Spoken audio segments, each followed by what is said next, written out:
it online with his computer. He said he was legally high. Everybody's getting whacked on something that makes you feel good. Everybody's getting whacked on something. Everybody in my neighborhood. I just wanna get started. I just wanna get started.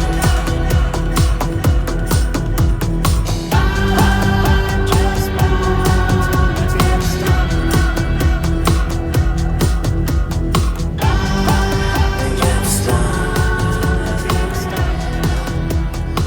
Just wanna get stoned. Alright, welcome to Pint With Seaniebee. This is the end of 2020, the greatest year on earth. The opening track, you heard an excerpt from the legendary Pete Dunne, a man who died this year and a good friend of the podcast, and his album, I think called Whacked, is out now, and there is a place to buy it, a link to it at the end of the podcast, Pete Dunne's website. And that track is a real earworm. It is fantastic. We're going to be playing some of Pete's music throughout the podcast today. And we're treating this podcast like, how do I say this?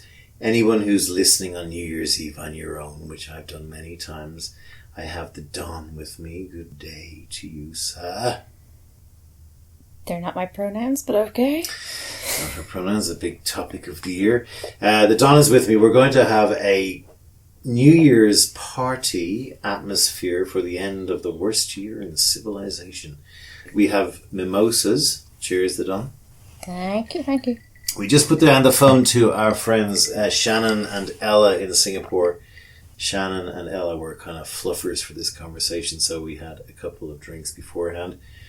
But we're here to, I don't know what we're here to do. We're here to, first of all, celebrate, as I said, Pete Dunne. His album is coming out. You're going to hear his music. He was a legendary guy.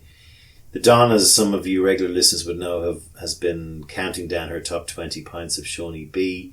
Pete Dunne was probably going to be in the top 3. He was due to be number one. He was due to be number 1. And he unfortunately passed away. Pete passed away before all the COVID, and we both know Pete quite well. What would he have made of the whole year? God, I don't know, and I feel very arrogant trying to figure it out. But we kind of know. Yeah, like I'd have skipped it too. Yeah, so a couple of, and also in honour of Dave Buchanan, who died in December earlier this month, and it's very weird being a podcaster who's had 2 guests die. Yeah, I never met Dave, but I wasn't involved in the last episode, but I thought it was really lovely. He seemed like a great guy, and I liked your little homage to him. Got a bit wobbly lipped. I got a bit wobbly lipped. I didn't know him very well, and I don't know his wife, and I don't know his best friend, who he's worked with since he's been a pal of his since 11. But this episode also marks the end of 5 years, would you believe, of A Pint With Seaniebee, and it's been a ride. Thank you to everyone who has been a supporter of the podcast on Patreon. And I really mean that. There's a lot of people who've stuck with the podcast and keep paying €5 or €2 or €1 every month and keep us going, and every little bit helps. 5 years. If someone had said to me I'd be here 5 years later, I would have laughed. It's been great, and I've met so many people, and so many people I'm still in touch with and friends with, which is good. It's pretty cool. We're here, I don't know, we're doing a review of probably the worst year of in living memory for many of us, with COVID and Donald Trump and all that sort of stuff. What are your top lines, Don? Can we just do a run through? Because I feel like I've just run a marathon. Can we do a run through of what the fuck just happened? What the fuck just happened? So, 2020 started and there's a few bushfires and then March happened. Suddenly the world was switched off and we were like, what? Everything's closed. This has never happened before. And then Tiger King was brought into our lives. And that bitch, King. Carol Baskin, that caused all of this. It feels like a long time ago since Tiger was around, right? I know, that feels like 3 pandemics ago. Yeah, I mean, we're doing this podcast knowing full well that most of you listening have probably had enough of reviews of the year from every single media vehicle that you listen to, but So we're going to do exactly the same thing. well, yeah, we are. We aren't, because it's we've had. I suppose one of the things that's interesting about it is how personal it gets, and how personal it got, and how political it got. Yeah. There's this great propensity for humans to tackle emergencies and death, and they tackle it with conspiracy. And they go, oh, it's not as bad as everyone's saying, or people are trying to scare us, or people are trying to. It's easier to believe, and it's also more convenient when you want an excuse to continue being selfish and also not to have to grapple with great fears and existential dread. We had conspiracy theory, though, running all the way from the Wuhan virus through Donald Trump, through even here in Ireland, people saying, oh, masks don't work. And, the same thing happened with 9/11. When something just out of nowhere appears, people just reach for everything other than the truth. Yeah, but you just look at why is that, what comfort does that bring people? And I certainly found here that people who in March were taking it seriously and doing the right thing, by 6 months later were full on tinfoil hat wearing people. But that's because to say, yeah, I believe it's real and I totally believe in science, it's just that it's inconvenient to me and I want to be a selfish bastard. But the cognitive dissonance that's made so much easier by just going along with conspiracy theories, which means that you can still do what's comfortable for you, feel a little bit happy about what you're doing. That's why.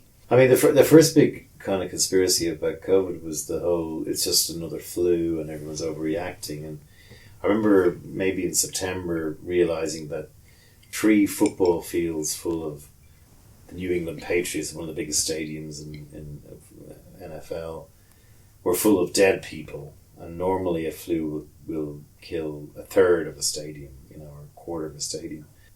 And still, it's still Donald Trump persisted.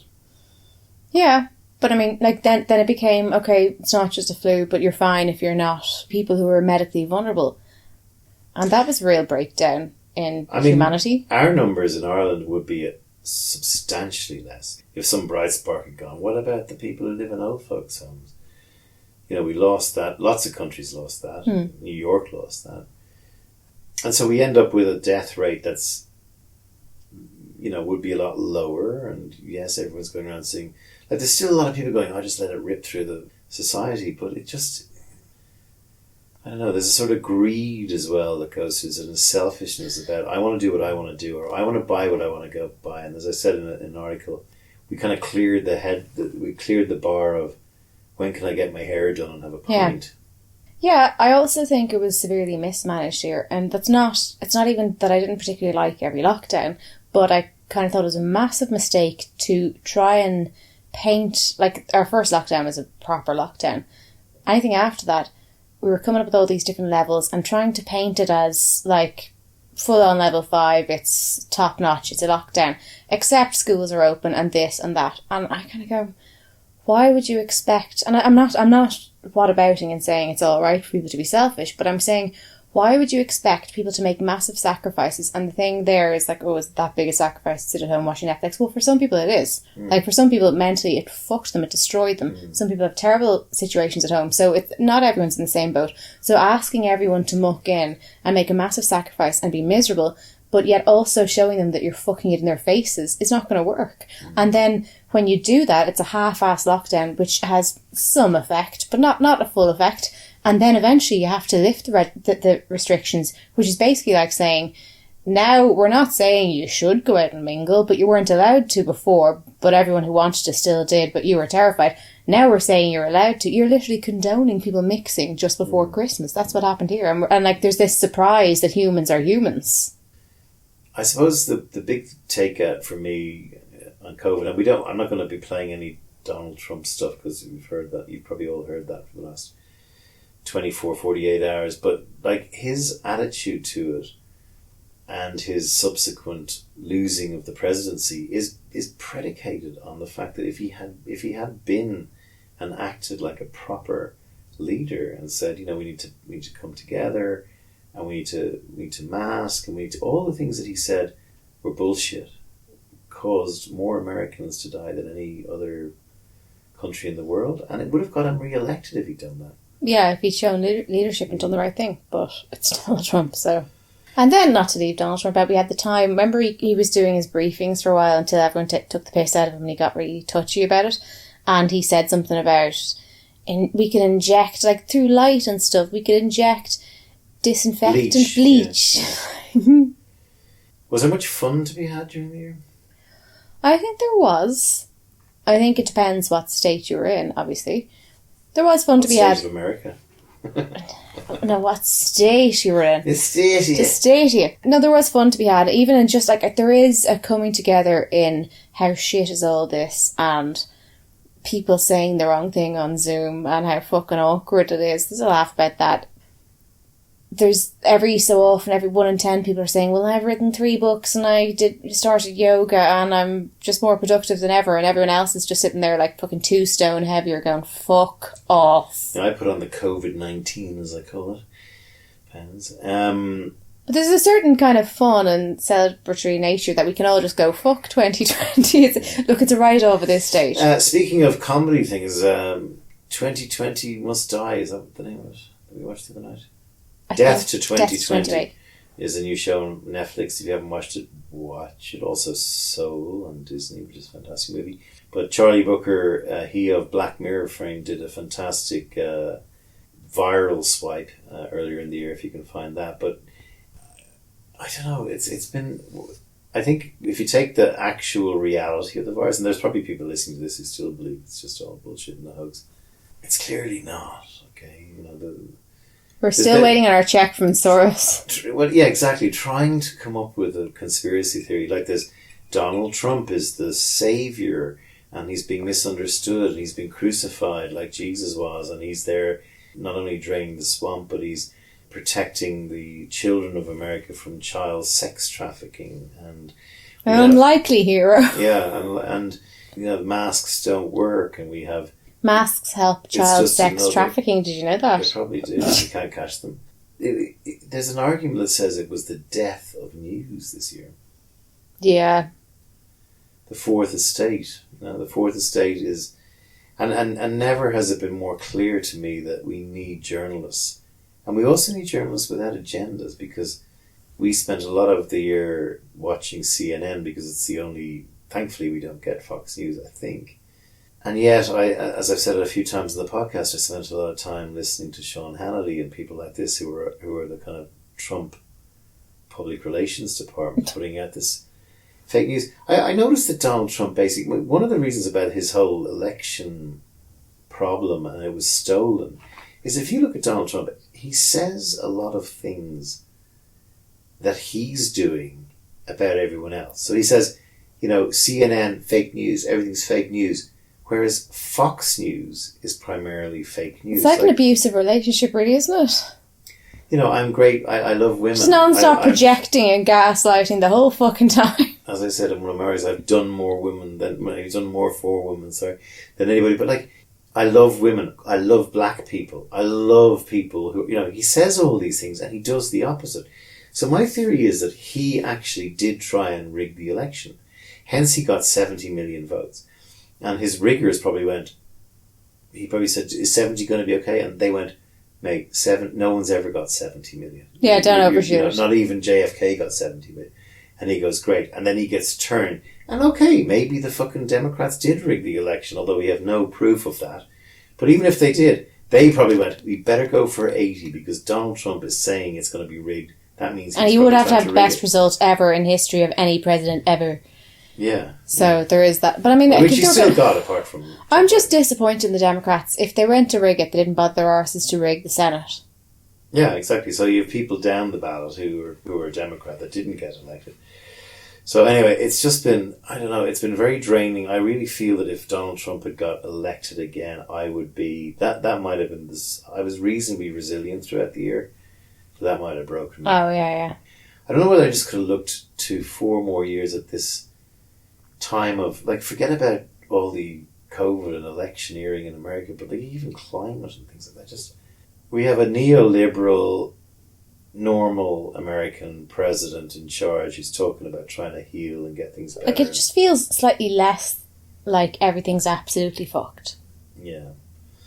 And we have Kamala Harris, who's probably going to be the first female president of America, the way these things pan out. And Joe Biden's Not to dig Joe's grave or anything. Well, he's no spring chuck, but even if he does get through it, I doubt he'll run for a second term, and I think he'll push her forward, which would be fantastic. Anyway, in honour of Donald Trump, and because we are celebrating the launch of the late Pete Dunne's new album, who is part sponsoring this episode, we are going to play this from his new album. It's called Big Head. And guess who it might be about?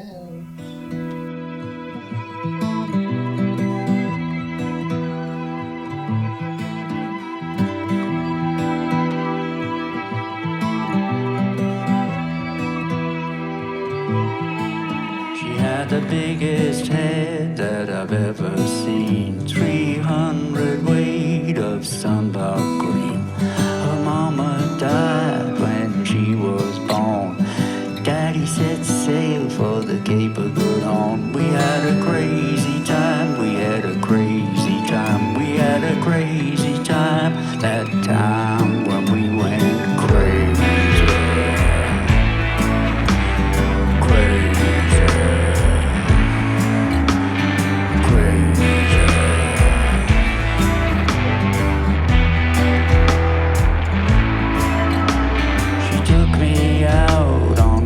One night, but they locked their doors when we came in sight. Legs as big as the Empire State, and a mouth as wide as the Brandenburg Gate. We had a crazy time, we had a crazy time, we had a crazy time. That time when we went crazy, went crazy.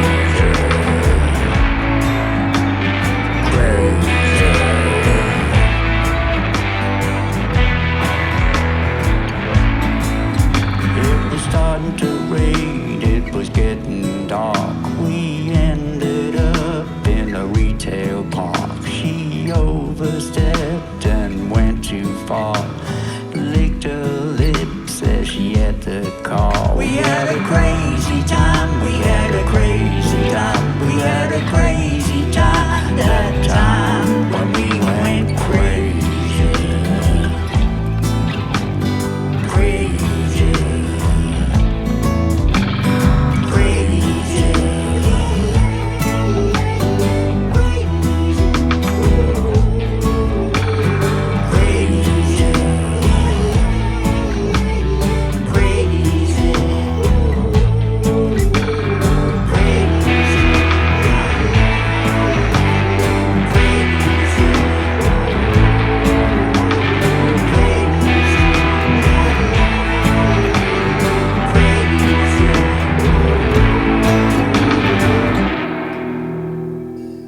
So that is Big Head by Pete Dunne, and the album is Whacked. You heard a little excerpt of the first track, which is the standout track of the album. We're going to play one more to close us.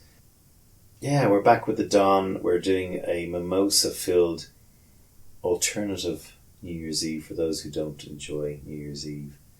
What do you think 2021 is going to bring? Well, I'm a pessimist, as you know. You must have been delighted this year. Sure, I've been as smug as fuck. I've been rubbing my hands together, pursing my lips and dragging my cardigan fiercely around myself, saying, "Now, told you. Not even you at your most pessimistic. Oh, please stop. But I found, I did find the bitchy part of me kind of going, as the joy and optimism and hope, I suppose you'd say hope, drained out of people early on this year.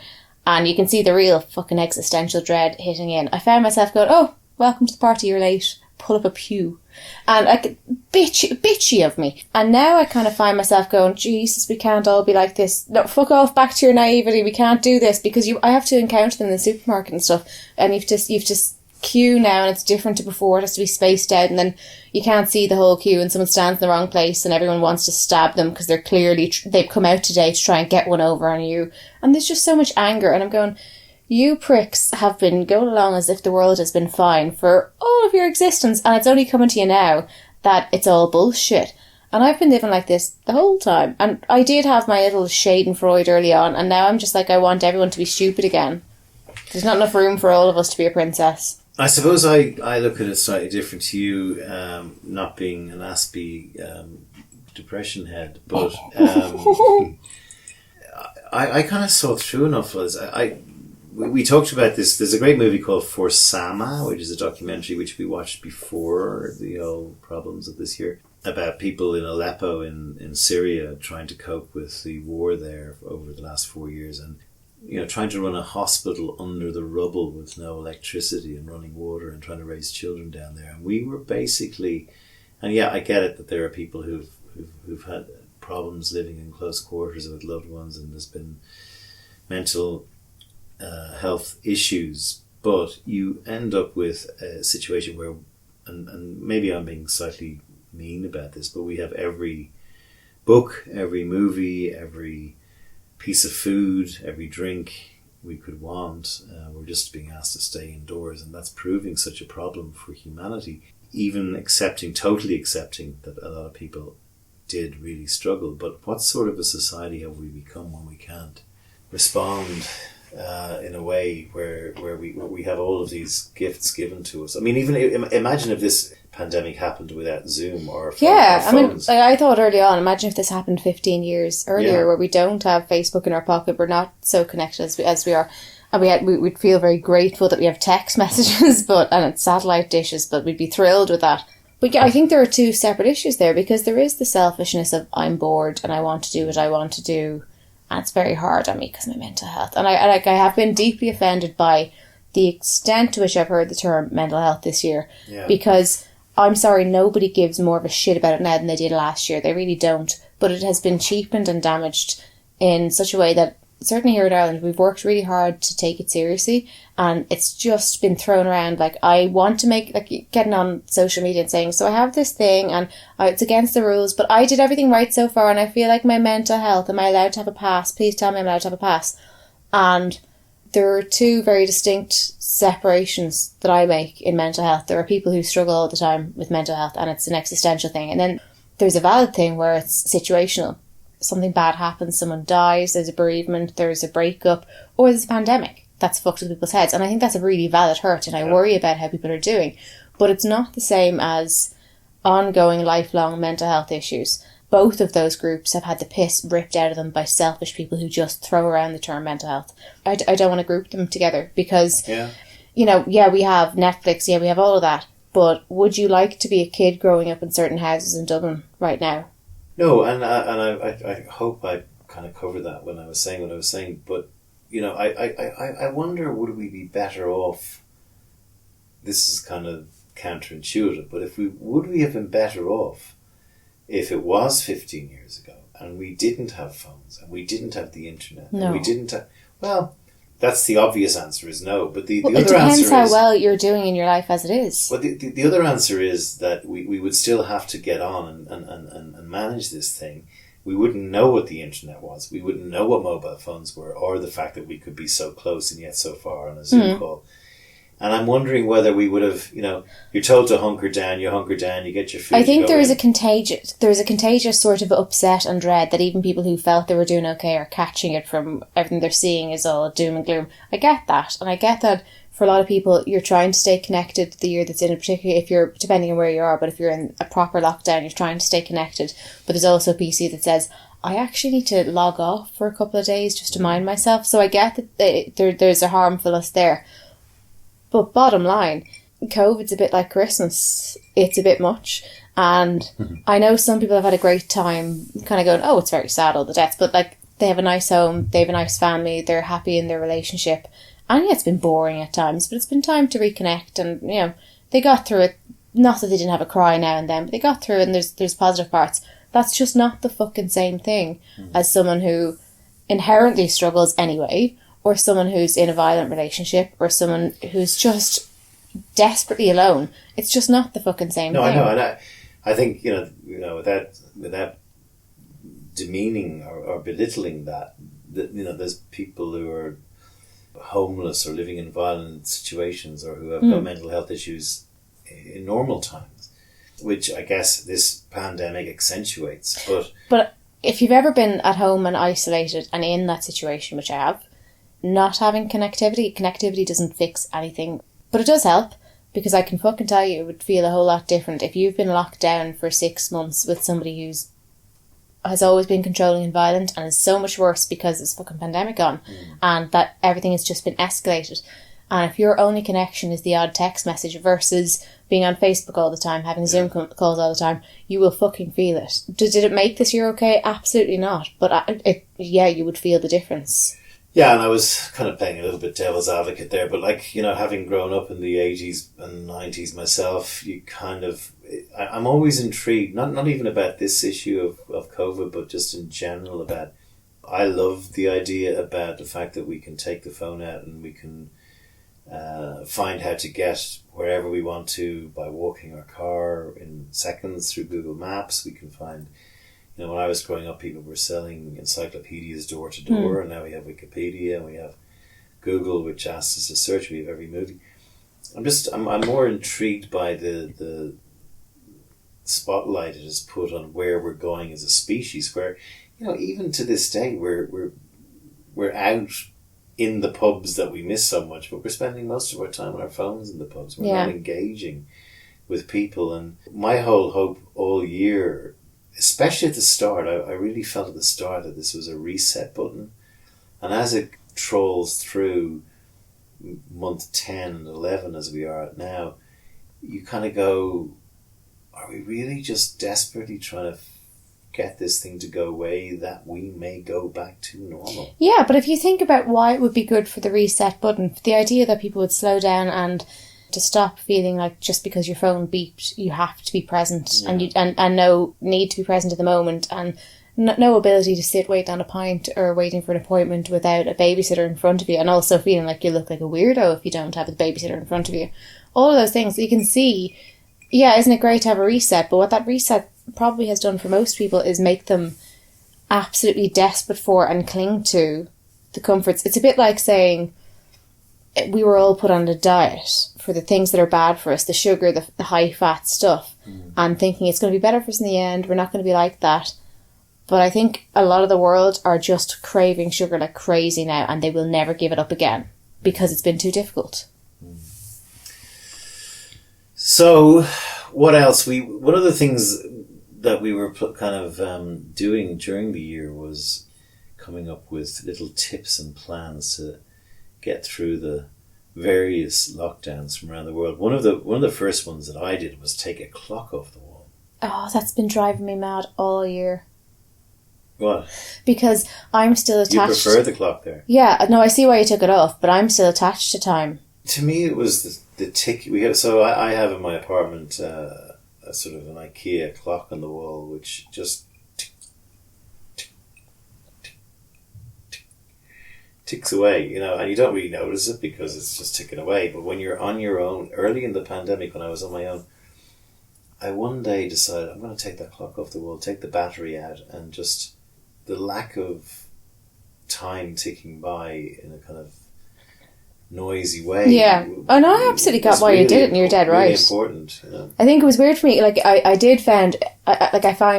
I looked to see where the clock is and it's not there, and I find it, I get anxious if my phone isn't beside. I just want to know what time it is so that I can relax and go, it's plenty of time. It's like when you wake up on our phone. I know, but sometimes it's not beside me. But it's a bit like, you know, when you wake up and you want to know it's 2 a.m. and you go, okay, loads of time left, back asleep, it's okay.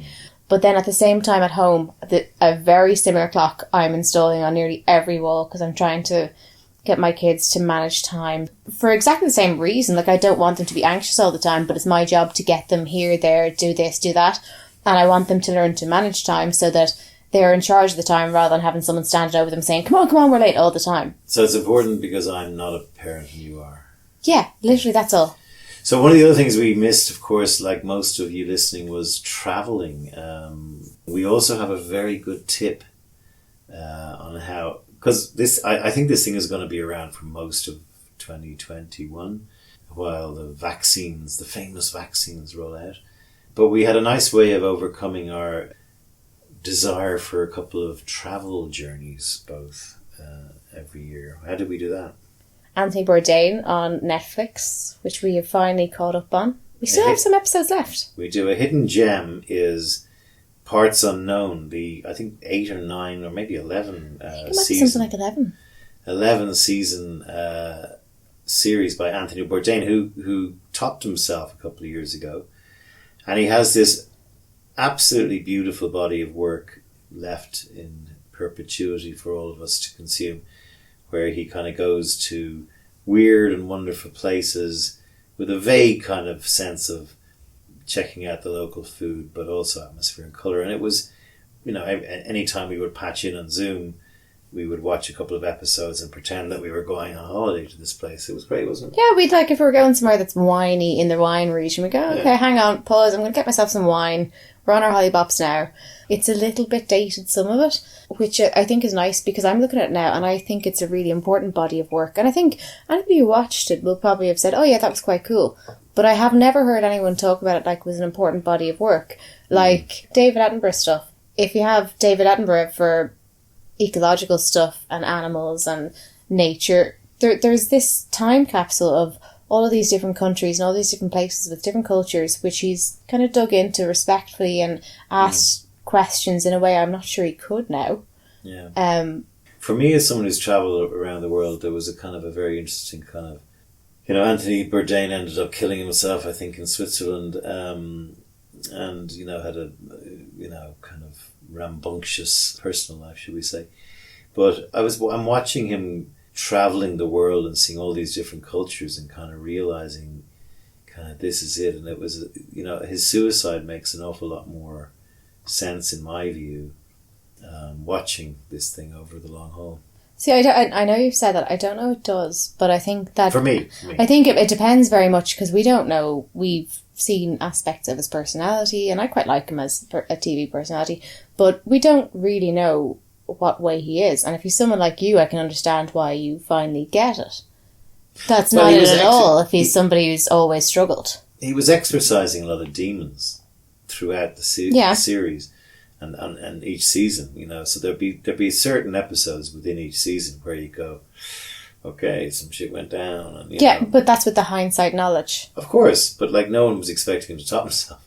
And it is hindsight. It's not that surprising to me that he felt a little bit like a lost soul going around trying to find the net, Mr. FOMO or something. Yeah, but I mean, like you had said early on, you saw a little similarity there and you're like, okay, I kind of get it that maybe he's just seen all there is to see and he's quite happy to say, blow the candle out now. Yeah, might be something else. Yeah, and that might be the case, but then it might be a case of where he never was okay with living too long. And I have no idea, do not know the chap. I find it interesting to think about, but I'm slow to attribute, well, I took this from it, therefore that's what it was, because applying your life experience, that's what it seems like it must be. Applying my life experience, what it seems like is deciding, I'm kind of done now. I want to do a big fucking world tour to finish it off, but I never intend on living long. But that's my life experience, which is probably not accurate. There's also the third option that maybe he was fine and suddenly he was like, I feel unwell, I'm not able for this. We don't know. But I'm slow to, I think that's one of the things we've learned from 2020 is trying to, I hate the phrase, I'm non-judgmental. Non-judgmental means one of two things. It either means I have absolutely no integrity whatsoever and I bend whatever way the wind blows to suit me because I'm a shitty fucking person, but everyone thinks I'm nice. That's one of the versions of non-judgmental. The other version is I see everything through my own lens and I have the arrogance to think that I can step outside of my own personal experience to say, but I'll just look at it in a non-judgmental way, like therapists, counsellors. Piss off. Stop saying you're non-judgmental. No, you're not. The problem is having the arrogance to believe that you as a human being have the capacity to be non-judgmental. That's problematic. Yeah. Anyway, Parts Unknown is the name of the show. I think it's on Netflix in most of the world and worth a look. And also you could probably make it your little travel journal for the year. You could just take 3 or 4 episodes a week and go and see where he brings you. There are very few places that I'd actually go, yeah, we need to go there. So he covers a lot of ground that you can kind of write off your bucket list if you have them there. What else? What else was... So it's still it's the 5th birthday of your poddy pod. I have not prepared questions, but I'm going to ask them just off the top of my head for the crack to be fucking awkward. First question. Have you had any guests where you've gone, this person is either so egregious or so fucking boring, I am not putting their shit out? whilst talking to them? So, no would be the general answer. There have been a very, like, count on one hand, a couple of podcasts that never did go out, but they weren't for that reason. There were people who I've had to interview who, mid-interview, I'm going, okay, I don't believe in what this person's saying. But I never saw the podcast as something that was me out to get somebody or me out to try and convince somebody to my way of thinking, which, as you know, I try to do all the time. But in some cases I was able to just be quiet and let them talk. But anyway, where they were just so shite, where they're so full of shit, they're wrapping themselves in knots, and you're going, it's not even that I don't agree with them, I can't put this shit out. You've gone through the top 20. There were quite a lot, actually. There were probably 10% of the guests who arrived in wearing their public relations hat. Yeah. There were another 10% who probably arrived in and came out of the interview going, I can't believe I said what I said. And some of those people were a little bit nervous about whether they were then happy for that to go out as a show. Because most of my guests are not professionals. Most of my guests are not celebrities, so they're not used to it. So the conversation could often stray into them opening up maybe more than they would normally. But there was certainly no censorship. There was a couple where, it was one of my great friends from Scotland who we had a great chat about his life, and a huge part of his life was to do with a business deal went wrong, and his wife felt, maybe that shouldn't be you shouldn't be washing your laundry. And so that, I also give every single guest a last cut. Yeah. And even, rest in peace, Dave Buchanan was one of the only guests who I mentioned in the last podcast who came and, said, I forgot to mention X and Y, I need to put it in. So he came and tried to fix his podcast the next day. And there was also Sarah and Mary, who I did back-to-back podcasts in New York in Stitch Bar, and I did the podcasting equivalent of not taking the lens cap off the camera, and I recorded them for 2 hours each, including one where Mary cried. And I got home and nothing was recorded. Oh, sickener. And Sarah went, screw you, I'm not going back to do that again. Mary came back and that's Mary Spillane, if you want to look back and listen to that. She said, I'm not going to cry for you this time, and she didn't. But she redid it again, so fair play to her. Right. So, of all your guests, imagine you have to have 2 guests that are on with each other, interviewing each other, and we're not on, it's just the 2 of them. Which 2 guests would you think you should put together? Interviewing each other? Yeah, or doing what we do, just like shooting the shit. But which 2 guests would you like to shove together in a podcast recording room? God, that's a tough question. It can be just for entertainment value, by the way. Yeah, yeah. Well, I interviewed Mother Sophia, and we're still friends. We don't agree on her view on life and my view on life. She's a Indian, model and TV personality and singer, and she was the first person that we did ayahuasca with. She believes she's the Virgin Mary, and she believes in 5th dimensions, and she believes in a coming age of Aquarius, and she believes Donald Trump is Jesus returned to earth. And she believes it. She doesn't get angry with people who don't believe her, but she has this, I don't know how to say it. It's anything that kind of plays into a QAnon kind of story. She's full on about it. Now, pitching her up against, I don't know, one of my very pragmatic friends like Glenn Condy or somebody, or putting somebody in there and going, all right, you 2 duke it out and see what happens, or even take someone like Peter Casey and have the 2 of them. Big Brother House, you're obviously putting in Mother Sophia and Peter Casey. But I wouldn't like it ever to get nasty. Mother Sophia was somebody who I think I got a lot of flack on that because I didn't. I think you picked her as one of your top 20 because it's an interesting podcast. No, look, it's not at all my vibe. However, you have a thing long before you met her, which was that you have guests on, you've invited guests who've been gracious enough to come on, and some are going to be fascinating, some are not going to be great, but they're talking about their lives and you're not there to catch them out, and you always give them final cut. Look, if you're having somebody on who's got some interesting worldviews and is a bit out there, you can't have them on to be an asshole to them or to make a tit of them. I mean, she's an intelligent woman. She's aware her views will not be mainstream, and that's fine. The idea that you should have ripped into her, like, people are doing you a favour when they're a guest, so there is that. Yeah. And that doesn't mean you can't disagree, but, like, they are your guest. The interesting thing about Mother Sophia is when we interviewed, it was 3 years ago, and she had all these prophecies that, the planets are being born and the whole world is going to open, and it's all happening, in 2 months' time, and 2 months' time comes and 3 years comes and she's still saying the same thing. So imagine if she had been right. Imagine if all the things that she said had actually happened. And of course they didn't, but that would have been a scoop.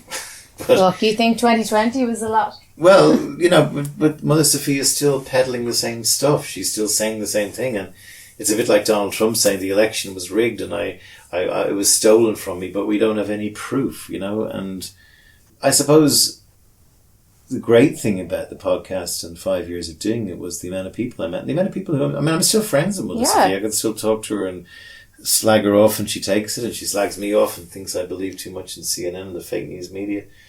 You meet all these people. The way the podcast was structured was I'd ask guests to recommend other guests. And that's how I kept the ball rolling. And there's probably 70 people who I'm still friends with. It's like a little Shawnee virus. The reproductive rate was. I suppose if we want to talk about the podcast, I kind of question its.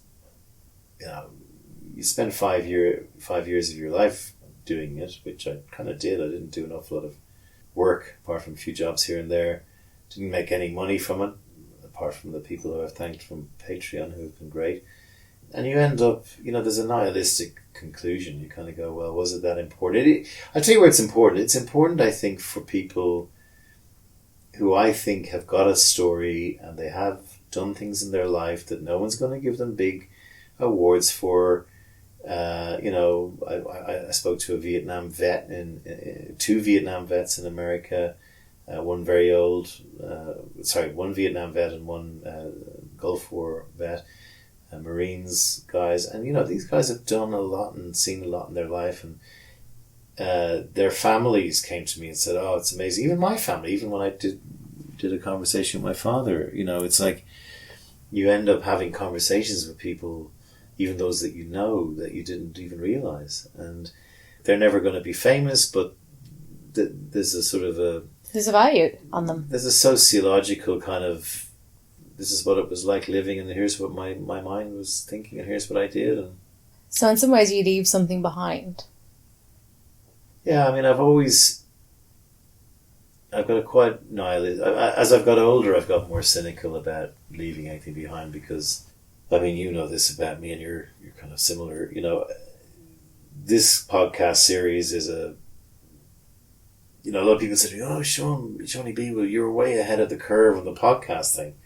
Now, actually, I wasn't. I was mid-wave, but just because I was kind of early doesn't mean that the thing is going to be a success, because the joke is now everyone has their own podcast, maybe listened to by themselves and their parents. You end up now in masses of competition. I remember when I started, there were about 200,000 new podcasts launched around the world. That number is probably 2 million, and everyone can do it. And so I think podcasting will be a bit of a fad. I think what's going to happen is podcasting and radio will smash together, and we'll get something new that will be probably radio delivered with an ability to... So what will replace it, though? Because the vacuum then exists, because it served a purpose.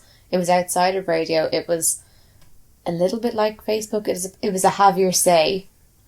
I think what it exposed was the media owners' complete failure to understand that humanity has an appetite for long form interviews and long form discussions, where you start peeling, like the TV shows, the TV chat shows are sheep dips, but like you can go back to the 70s to Parkinson, who would be a great inspiration for me and that podcast, but also Anthony Clare.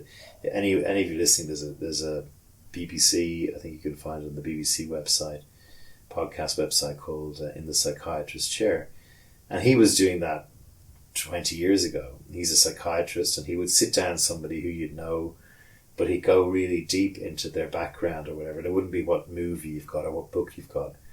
And that kind of thing is now everywhere. Okay, it was an inspiration for me, but the media people miss that. They miss the idea that people could sit for like Joe Rogan, the guy who's the greatest podcaster. People like Sam Harris, they're getting millions of listeners to every episode, but they're 2.5 hours long. I mean, I know you hate that, but they're delving deep into a subject. No newspaper does that, and no TV show does that, and no radio show does that, but still people went there and people go there. So that's what I mean by, I think radio will start becoming a little bit more like Radio 4 in Britain or PBS in America. They'll start making shows or podcasts and amalgamating. And yeah, unfortunately, the killer was advertising. The weird thing is that media hasn't embraced podcasting, and it is a fantastic and cheap way of advertising. Yeah. But as soon as advertising starts coming into podcasts, it's like, wrecks it, and we end up going. It's why I mean, I'm not saying that Blue Apron or Stamps.com were breaking the doors down to be on a Pint with Seaniebee, but I did get a couple of offers for $100 or $200 an episode, and I went, no, there's no point. I'm kind of trying to rebel against that. So what do you think over your 169 episodes? Yeah. What have you given of yourself, and what picture do you think people who don't know you but have listened to every episode would have of you, and in what ways is that right and wrong? Just to say, we haven't. No, I'm just fucking shit at him here, saying, carry the podcast here, Sean. So say that again. Okay, so of all the, you've given, none of them have been based on you, but you've given bits of yourself, and I think particularly ones where we chat, you've given more of yourself. So what picture, or if this was your obituary, if me and all the people who love you are sitting around having a few pints with Seaniebee and listening just on the main speaker, you know what I mean? Get the DJ in, get the fucking decks up, hold the strobe lighting just because it'd be tasteless, and have your voice booming out. What snippets are we going to play that show a picture of you? What picture do we get? And do you think there's a bit that your listeners have missed of Seaniebee? Of me personally? Yeah. I think, I'm curious. I'm a curious guy. I'm interested in people. I'm interested in what makes them tick. And I also feel, I suppose the main thing I'd say is I felt that there was an awful lot of people who were never heard from, who were not famous, but had done great things in their life. They're not famous enough to be featured on the Graham Norton show. They're not famous to be included on the Late Show or the Late Show in Ireland or the Late Show in America. And yet they have lived a life, they're living a life, they've gained a lot of wisdom. A huge one for me was there was a few people I've spoken to who were alcoholics, and they opened up with their journey in the hope that it would help somebody else. And any time I've done a show with someone who's suffering from addiction, those are the episodes that people flock to, because there's so many people who are either also suffering from it or who are trying to help someone who's suffering from it, looking for advice on the internet. So if I interview an architect, all the architects of the world don't want to come around and listen to what an architect has to say. But if I interview somebody who's 10 years sober and has picked themselves up off the gutter, people want to hear that. And those stories are valid. But you know what? To most of the people, in fact, the one thing I probably would say is more people have said to me when I've asked them to come on the show, no one wants to hear what I have to say. And particularly women. I mean, it was much harder to get women. Yeah. When I spent 2019 actively trying to get women on the podcast, because I was, and not in any kind of quota shape or form, but I just felt men just seem to want to talk about themselves, probably myself included. Whereas there's some of my best interviews, I think, were with women who. And that, there's some sort of critique on society there that and I'm sure you as an activist and a staunch feminist would probably be able to enlighten me more as to why that happened. I would, but I'm just sitting back hearing you talk about it. So you've kind of hijacked this whole episode as an interview with me. look, I think I'm under no illusions that there's a slightly folly element to it. I'm kind of proud that I stuck with it. I'm really thankful to the people who agreed to come on and talk about their life in a way that maybe they hadn't before.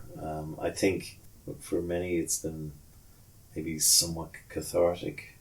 You know, having had those two deaths this year, Pete Dunne and Dave Buchanan, it's kind of weird when people die who've been guests and who you've had that kind of brief level of an intimate chat with, and they suddenly are no more. And I know probably both of those people probably don't have an interview with them. Yeah, about like, their does life. that validate that it was something worthwhile? And like, if 2 people ever find it, or 2 million people find it, it was a worthwhile thing to do because those people lived and their stories mattered, and they took up the invitation to have a chat about their Maybe. life and what mattered to them. Yeah, I don't know. Maybe. I mean, the thing about the world is, as we go into data, this podcast is now up on YouTube now, but it's there for posterity or posterity. Posterity. It's there for posterity, but what is it? Is it something that will be dug up in 200 years' time as a kind of a snapshot of what it was like for normal people? No, because there's so much stuff that will never be found. I always used to say, someone said, "Oh, you should get Bono on your podcast," and I said, "No, I'd like to get Larry Mullen on my podcast," because no one ever hears from Larry Mullen. Yeah. You know, he's the quiet U2 guy. Everyone knows what Bono thinks about everything. The interview that you get with Larry Mullen would be just great. You know, I'm sure Larry Mullen's probably been on podcasts, or he's probably got a great book that's going to come out. But who are the people that you don't normally hear from, and what's their story? And because we used to go, no one's going to be interested in that. And I said, well, we're interested in Coronation Street, and we're interested in Neighbours, and we're interested in soap operas. We're nosy. And soap operas are basically an attempt at trying to replicate a kind of a slightly more dramatic version of a normal life.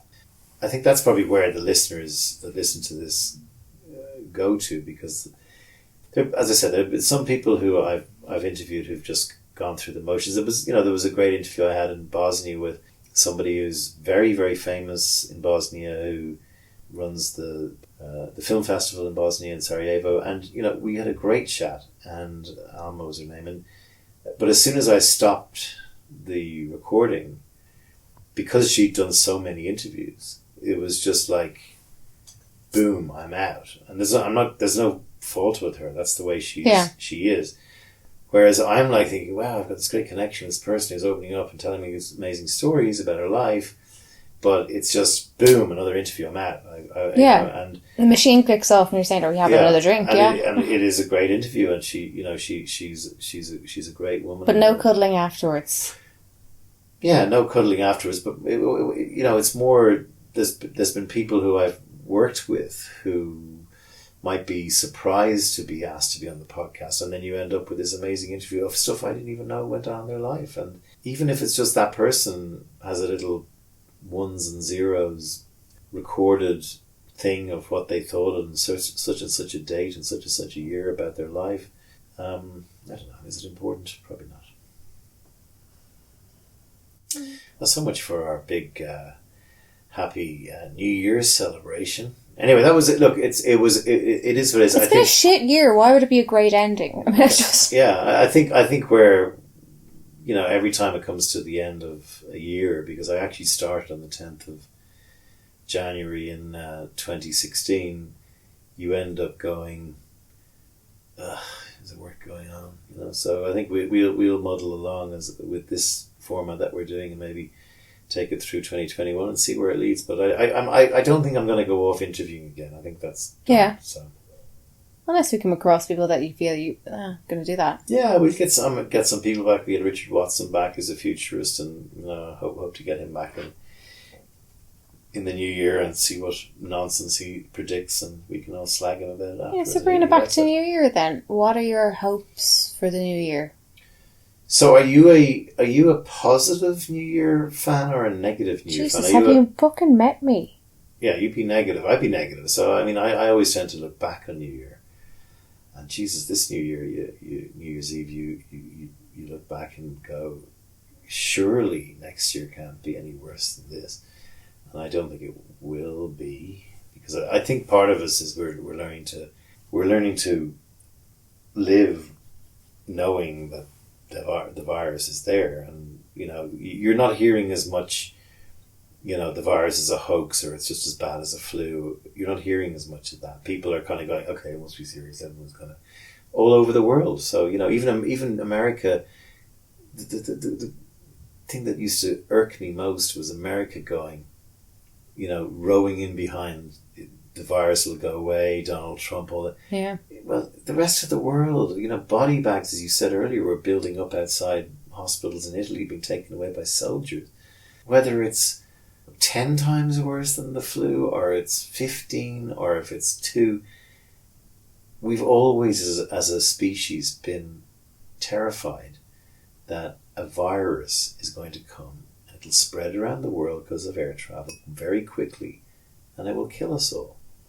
Right? And this is what's happening. This is a precursor to that, because it's not as airborne as the one that will kill us all. But if we were in a situation where there was a virus out there that was fully airborne, and every time you went to empty the bins or go to the store, you've got to hazmat up nearly. Yeah.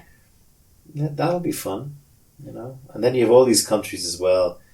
There's countries like in Africa, or maybe in the Balkans, where they haven't got the wherewithal to try and stymie the virus. They can't do lockdowns. They can't do their medical operation isn't fit for purpose. So they're just letting it rip. And some of them are burying results and trying to make it not to panic their populace. But still, we'll have thousands of kids dying of starvation during the course of this podcast in Africa because there's no food, and that's something we can fix really quickly. So I wish the world would respond to this pandemic to other things. I wish Ireland responded to its homeless problem. Well, I've seen some really optimistic takes in the past few days, and it's not like me to not roll my eyes, but I've been interested because they haven't all been horse shit. I've seen some interesting positive takes on how economics are going to change and how we look at money, and the idea that, money is a fucking concept. We all got carried away with it, but it's a fucking concept. And when the problem is big enough and it affects enough of us, it's amazing how we can suddenly kind of go, okay, we can bend the rules. But when it's only hurting a small few, we didn't. I mean, we might just be selfish and go back to the way we were, but it'd be nice to think that people would rethink universal basic income. It'd be nice that they would rethink, sorry, why are we okay with loads of people starving to death in 2021? Because we've had bigger problems to deal with, and it mattered when it was us. And we've kind of broken down the idea that certain things just can't be fucked with, because we were too big to fail. When it was all of the Western countries, when it was all of us, we were too big to fail.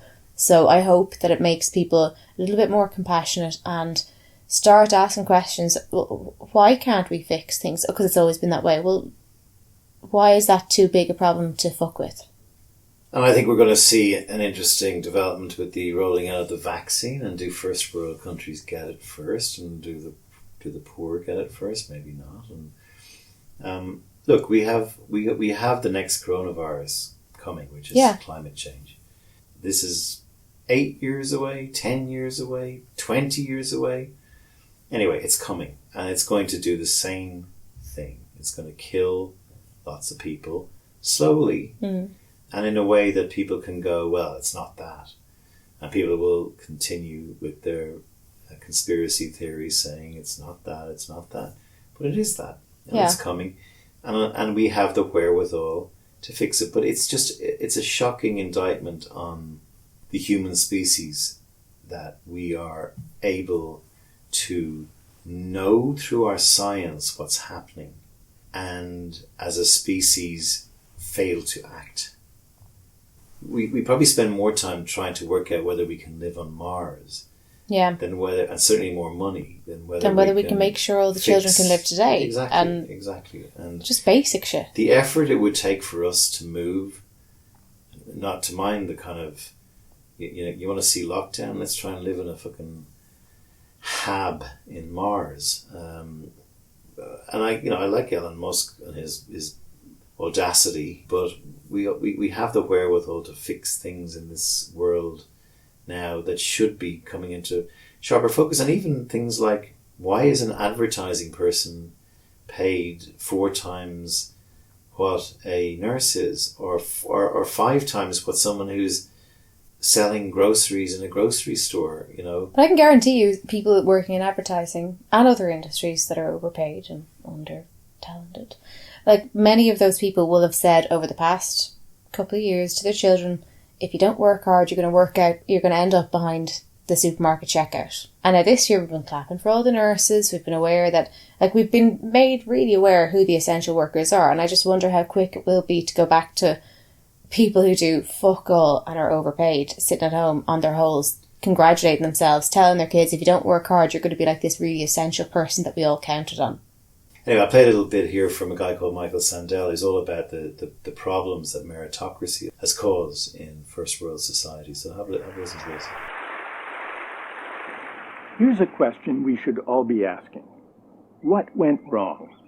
Not just with the pandemic, but with our civic life. What brought us to this polarized, rancorous political moment? In recent decades, the divide between winners and losers has been deepening, poisoning our politics, setting us apart.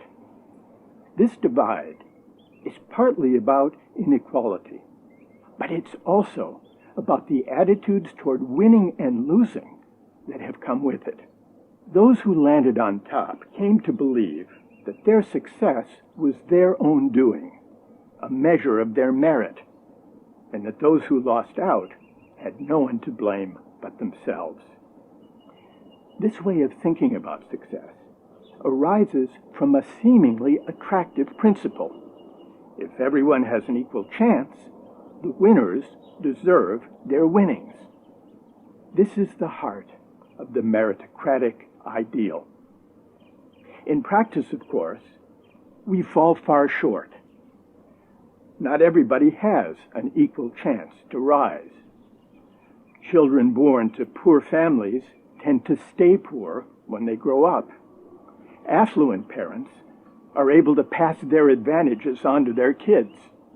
At Ivy League universities, for example, there are more students from the top 1% than from the entire bottom half of the country combined.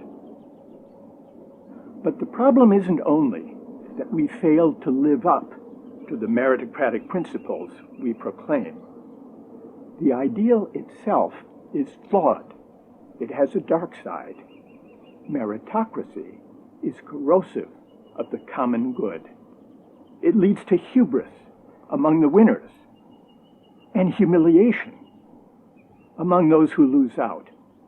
It encourages the successful to inhale too deeply of their success, to forget the luck and good fortune that helped them on their way. And it leads them to look down on those less fortunate, less credentialed than themselves. This matters for politics. One of the most potent sources of the populist backlash is the sense among many working people that elites look down on them. It's a legitimate complaint. Even as globalization brought deepening inequality and stagnant wages, its proponents offered workers some bracing advice. If you want to compete and win in the global economy, go to college. What you earn depends on what you learn. You can make it if you try. These elites missed the insult implicit in this advice. If you don't go to college, if you don't flourish in the new economy, your failure is your fault. That's the implication. It's no wonder many working people turned against meritocratic elites. So what should we do? We need to rethink 3 aspects of our civic life: the role of college, the dignity of work, and the meaning of success. We should begin by rethinking the role of universities as arbiters of opportunity. For those of us who spend our days in the company of the credentialed, it's easy to forget a simple fact. Most people don't have a 4-year college degree. In fact, nearly 2/3 of Americans don't.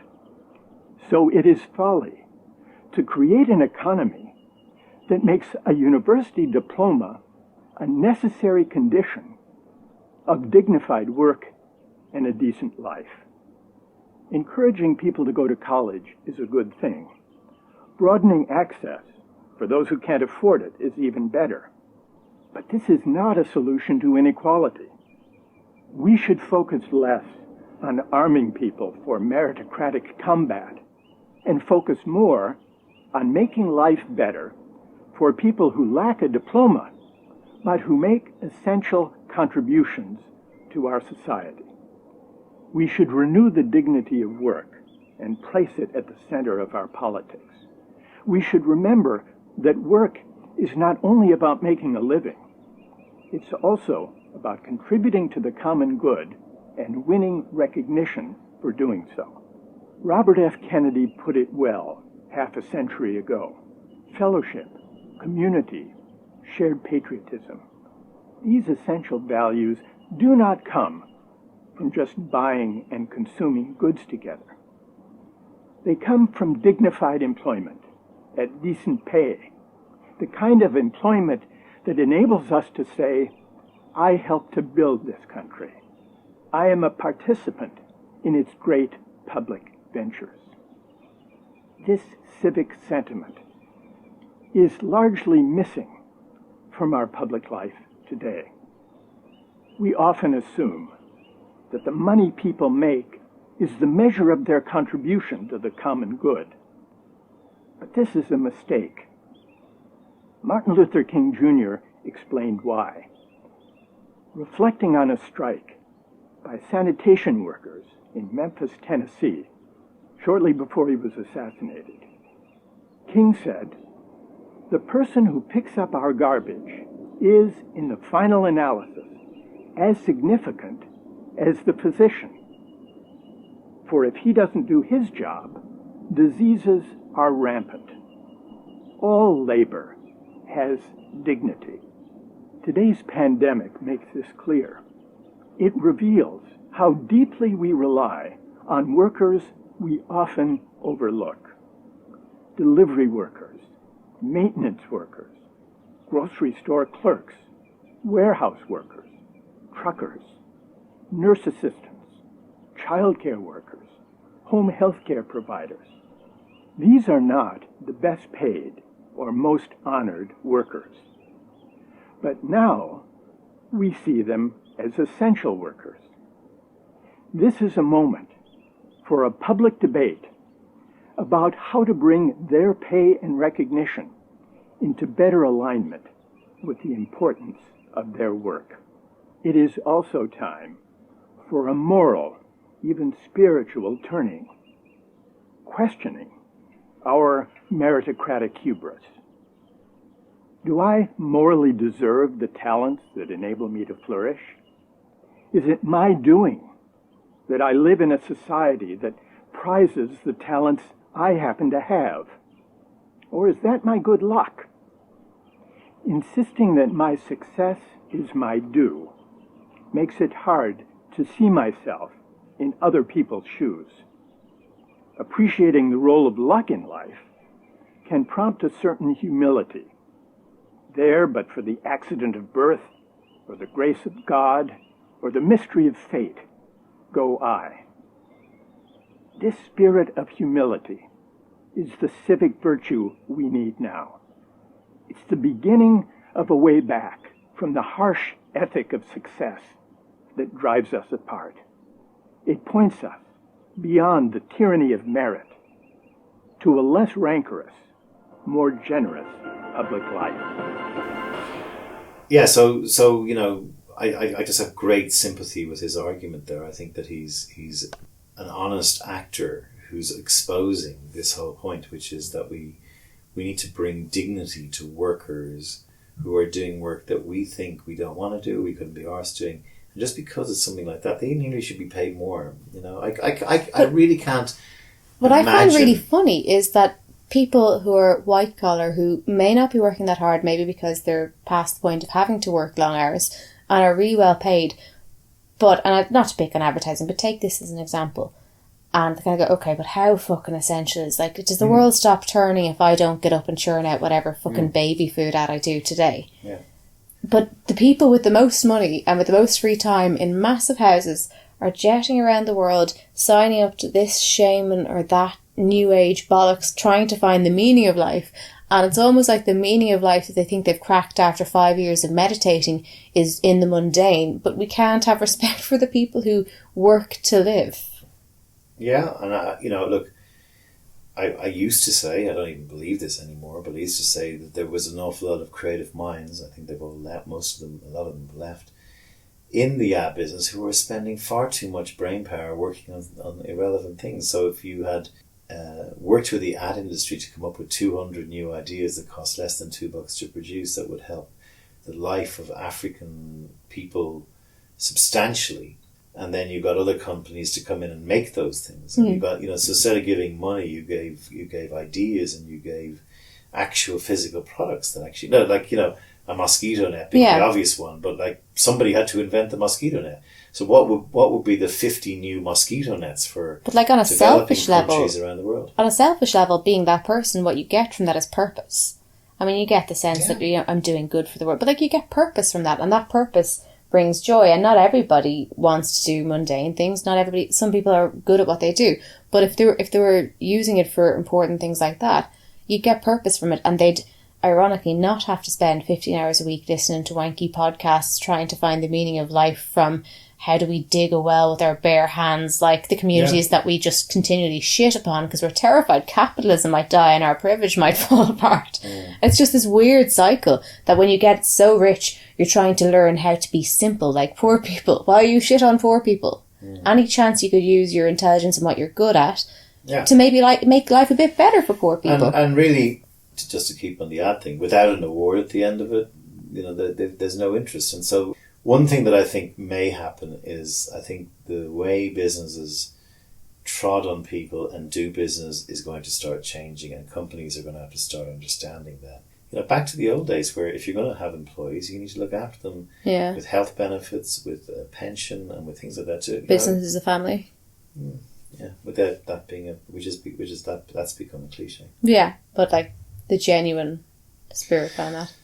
So, do you feel, you said you're pessimistic, do you feel optimistic about 2021? I'm pessimistic by nature and always pessimistic. I'm a little bit more optimistic than I should be, and I think that's just because I found articles that I was interested in that were optimistic. I thought, Jesus. Steven Pinker. Sure, look, let's all get high and read this. It's better than the alternative. I see all of these opportunities, but I also see them being pissed against the wall. I don't see people learning what they've learned this year from taking a time to slow down. I see people running frantically towards never ever having to sit in their own company again. I don't see people thinking, society has broken down the way we never thought it could because it needed to because of a pandemic. Let's not put it back together the way it was because it was broken. Let's put it back together a new way because, times have changed and we need to look at sustainability and start thinking about UBI. I don't see people doing that. I see people panically hoarding whatever money they have and going, fuck, put it back together so we never have to think again. Because I think most people, either people didn't really give a shit and they were kind of unscathed, or even people who got on well this year. I think the biggest thing is an awful lot of people who don't necessarily tend to think in big terms about existential problems and the meaning of life and society, because it's a bit too fucking heavy when you do. And I think an awful lot of people have come out of it saying how great it's been that they've had so much time to think and really get to grips with it, but they're going to run squealing back to never ever having to go that deep again. Yeah, I can see that. I hope that's not the case. Me too. I'm getting a bit of a sense that there's enough people thinking about new ways, and there's also a little bit of a reset about, things like the amount of clothes that we buy, or the amount of people buy watches, people buy cars, a lot of those just things. Just shite stuff. Yeah, and you spending the lockdowns and the lack of going out has just shown really to me how much money I spend on, stuff that's fleeting or stuff that's unimportant. but I was really kind of inspired that the silver lining of this might be a new way of resetting humanity. But I'm starting to feel now that, we get an injection, and then another 4 weeks we get another injection, and we're immune, and so we go back to trying to put the world back to what it was. But I just don't think it'll ever go back to what it was. But even on the injection thing, the way I see it is that if we say you have to have an injection, there'll be uproar. If we say you're not allowed to travel unless you have an injection, there will be absolute fucking uproar. Yeah. But if airline companies go, oh no, you can travel, but you have to have 2 tests within 24 hours, and you also have to come out to the airport to do that. So, basically it's going to cost you an extra 170 quid per flight, and it's going to cost you an extra day off work. People will go, how do I bump the line for an injection? Vax me. Yeah. So if you say you have to have it or you're not going traveling, people go apeshit. But if you say, oh, you get a discount if you have it and you get to bump the line, people will literally run over their granny to get it. Well, there was an article in the Irish Times, or a letter in the Irish Times just the other day, which those overseas listeners who will know that the Irish are known for their drinking, this letter writer posited the idea that the way to introduce the vaccine into Ireland so that everyone takes it is to say, well, you're not allowed to buy a drink and an off licence unless you have a card that shows you got a vaccine, which I think it's like your travel thing, it's like, Ryanair, the brand that I possibly hate the most in the world, they're advertising Vax and Go right now. Like, they're Vax and Go. The vaccines are coming, Vax and Go to, and they have pictures of people boozing it up in Spain and jumping into swimming pools in Greece. I suppose I'm with you. I also think the thing that we missed was that we tend to think as a species in terms of years, and we had this conversation a while back. I think if you said to somebody like the coronavirus is here, it's going to be here for 36 months, 24 to 36 months, everybody goes, oh, okay, that's not too bad, which is 3 years.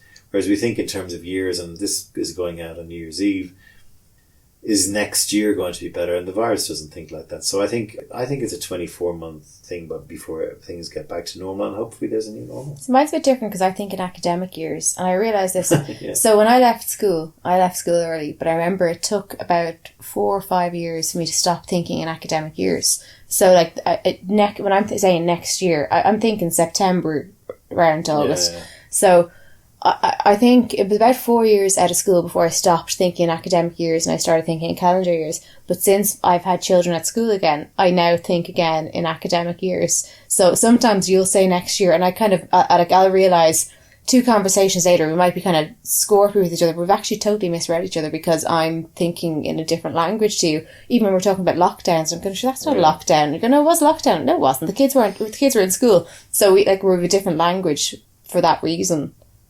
But I think that's somewhat helped because the fact that it was all of 2020, we've had this problematic thing where everyone goes, fuck 2020, glad that's over. And we're going, no, it's not over yet. Like, it's not over. The ordeal is not over. Whereas mine's broken up in academic years, and I'm expecting things to be a bit rosier next September, which is the next academic year. Well, maybe to end on a positive note, I think the one amazing thing is that the ability for us to turn a vaccine, or 3 vaccines now, out in such record time is testament to... I mean, look, I think you could argue that 2020 was the year of science. Anthony Fauci needs a mention. This lone voice blowing into a tornado from Donald Trump and standing by his guns. He's my quote of the year, Anthony Fauci. And I'm going to get this right. His quote was, I don't know how to explain to you that you should care for others. Yeah, that might be the best way of finishing this podcast. Anthony Fauci, say it again. I don't know how to explain to you that you should care for others. We're recording this on the day as well that my own mother has been taken to hospital and is undergoing an operation today. So all of you, fingers crossed for her. She's 80 and we hope she'll be around for a lot longer. But troubling times. 2020's been a bit of a nightmare, but we have 2021. We're going to do a cheers to 2021. May it be all that you hope it to be, and any of you who've had a bad year or a rough year. We both hope it's going to be better, and we both hope that if you've been listening tonight or if you're listening on your own, that you know that there's at least hope on the horizon. We're going to leave you with another track from Pete Dunne, who passed away before all this shit happened, and probably would be laughing at us now from wherever he is. This is another track from his album. It's called The Soul of a Man. Probably something we're all going to need to be looking for in the future. Goodbye. Thanks again for listening throughout the year. Thanks again to all the people who've subscribed on Patreon to keep it going, and thank you to the Don for being my sidekick for most of the year. You're very welcome, and fuck 2020. Fuck 2020, and here's to 2021. Happy New Year, everybody.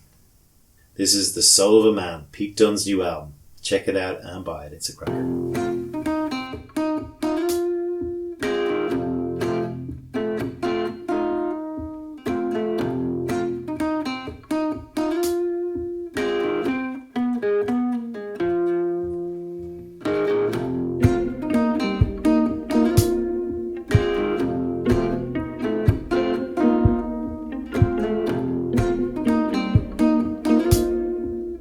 What's in the store?